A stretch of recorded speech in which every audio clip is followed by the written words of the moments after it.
Ну что, доброе утро, наверное, уже, Арсений Сергеевич. Сколько времени у вас?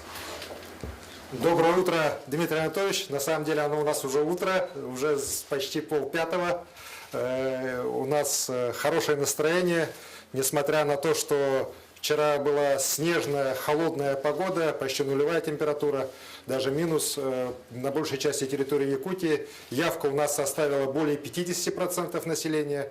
И самая хорошая новость, Дмитрий Анатольевич, мы достигли исторического максимума по голосованию за партию «Единая Россия». У нас порядка 56% принявших голосование отдали голоса вот сейчас по итогам подсчета 60% за нашу партию. Мы уверены, что эти результаты не сильно изменятся. И сейчас мы точно можем говорить, что с учетом одномандатников партия «Единая Россия» сформирует конституционное большинство в парламенте Якутии.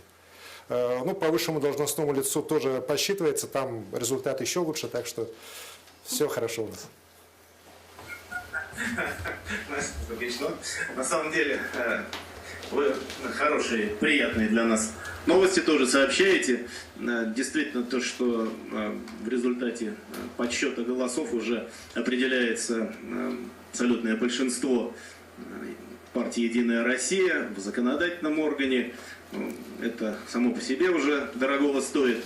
Ну и мы вас также сердечно поздравляем с тем, что по предварительным данным у вас тоже очень хороший результат, который позволяет рассчитывать на уверенную победу. Спасибо.